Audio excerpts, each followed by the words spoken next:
In the last episode, we covered the after effects of World War II and how NATO was formed and its successes and failures. There was a more insidious series of events, however, that started after the war that would have an effect on society for decades and generations to come. That ideological and cultural competition between the Soviet Union and the United States that became known as the Cold War. The seeds of the tensions to come were first planted in 1917 with the abolition of the Tsarist government of Russia and the subsequent revolution by the Bolsheviks, with the communists coming into power in 1923. The United States was very concerned about communism and the tyrannical rule of its leaders, while the USSR was resentful of America, refusing to treat them as a legitimate member of the global community. Consequently, this delayed Russia's entry into World War II and resulted in great losses of Russian lives. Historical consensus shows that the Cold War timeline starts around the time of the end of the Second World War, with Joseph Stalin and the Soviet Union taking control of Eastern Europe and Germany being divided into 4 areas of control.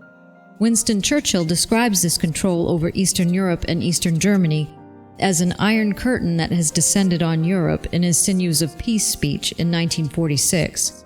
In the previous month, Stalin had given a speech in which he states that communism and capitalism were incompatible.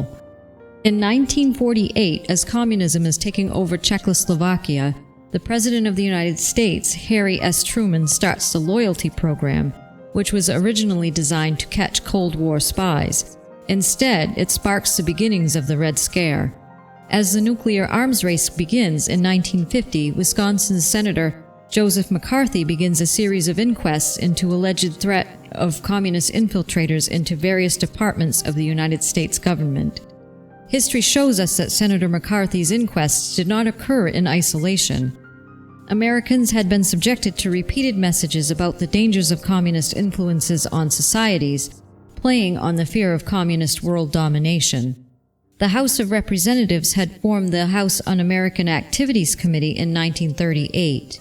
Their investigations ramped up during the same time period as Senator McCarthy's investigations, culminating in blacklists in Hollywood and other industries that were filled with suspected radicals, effectively barring them from gainful employment.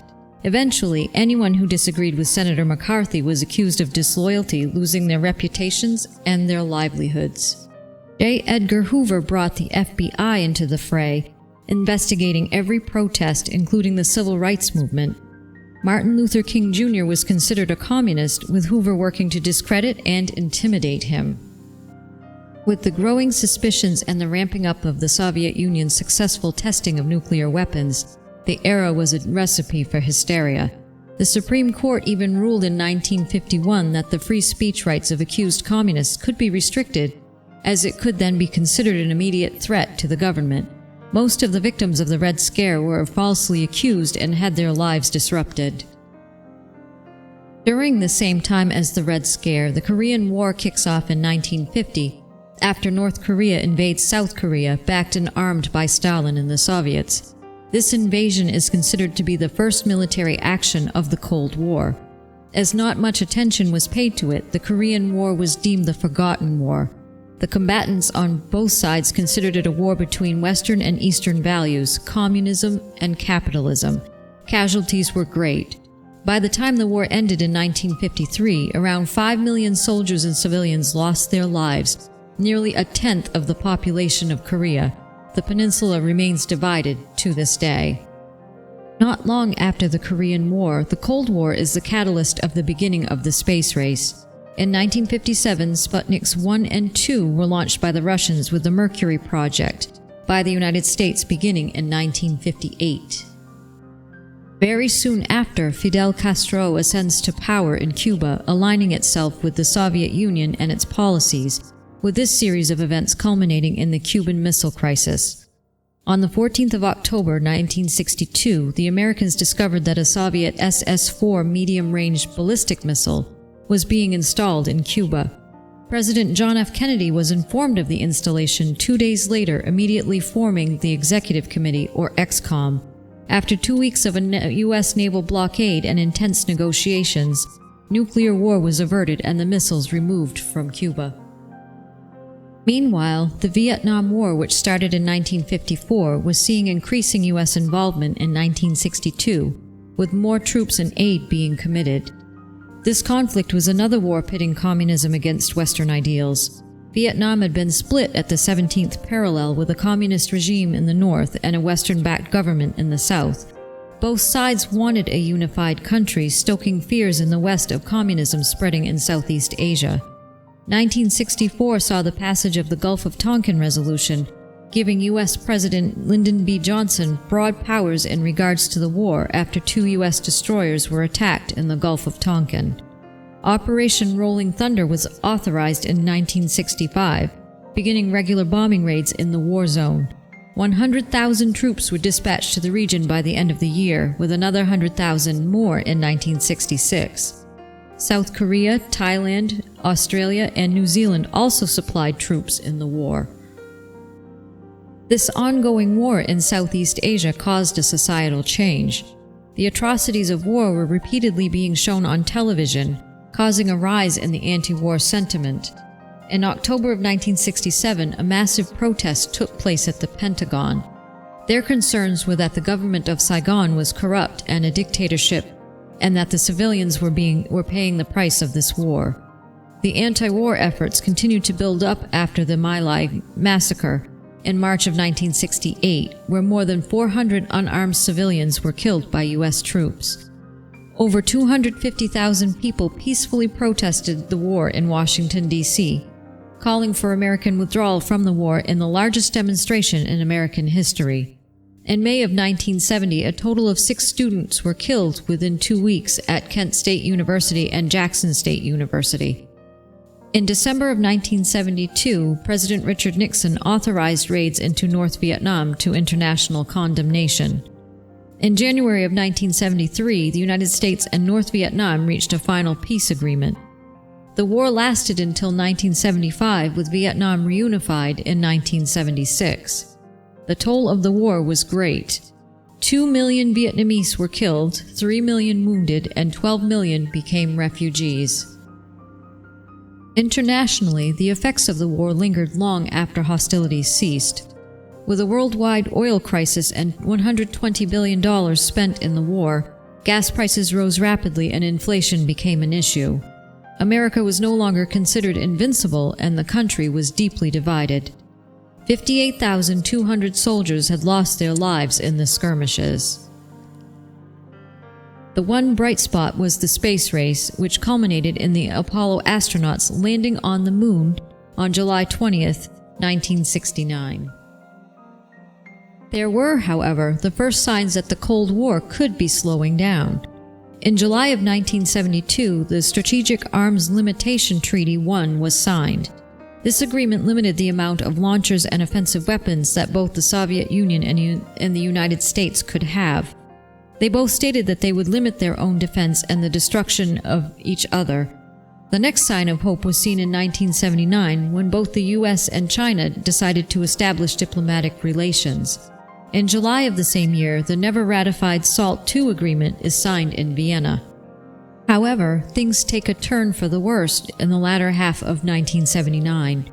In July, the Shah of Iran had been deposed and his government disbanded. President Carter had allowed him to come to the U.S. for medical treatment for his cancer, igniting protests and anti-American sentiment. A group of students then attacked the American embassy in Tehran and took 66 people hostage. Most of them were held for a total of 444 days, being released on the 21st of January 1981, just hours after President Ronald Reagan's inauguration.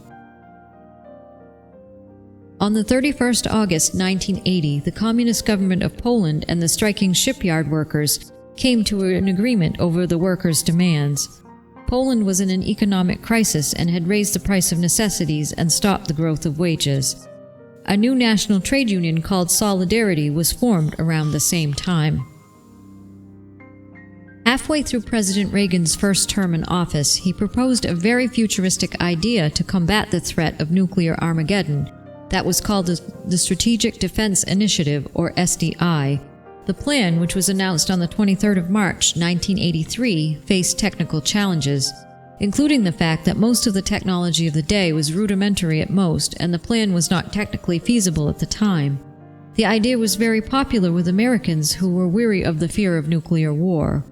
The program ended up costing the taxpayers $30 billion before the program was ended in 1993 with nothing to show for it.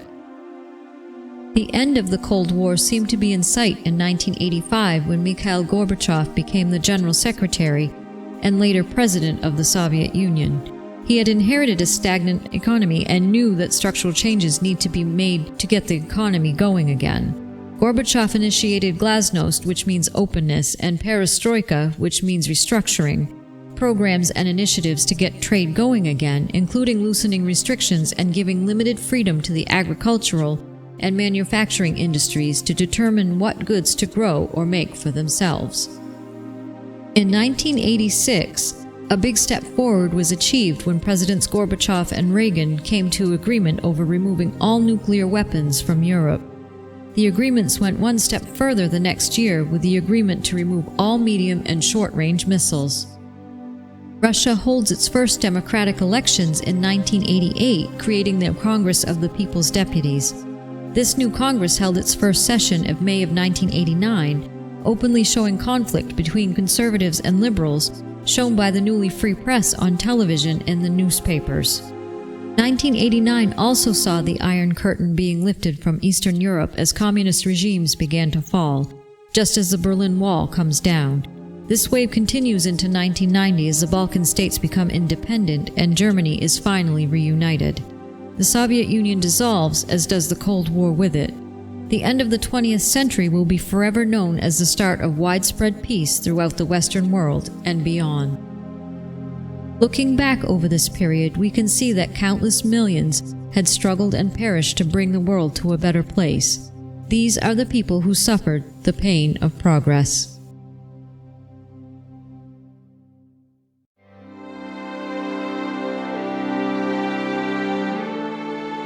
I have a dream today.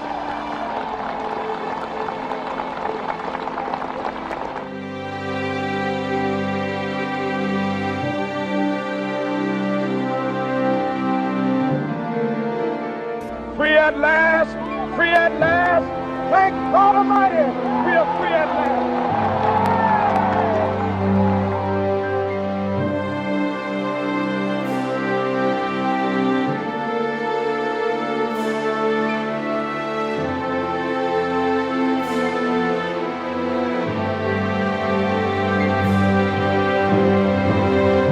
We choose to go to the moon.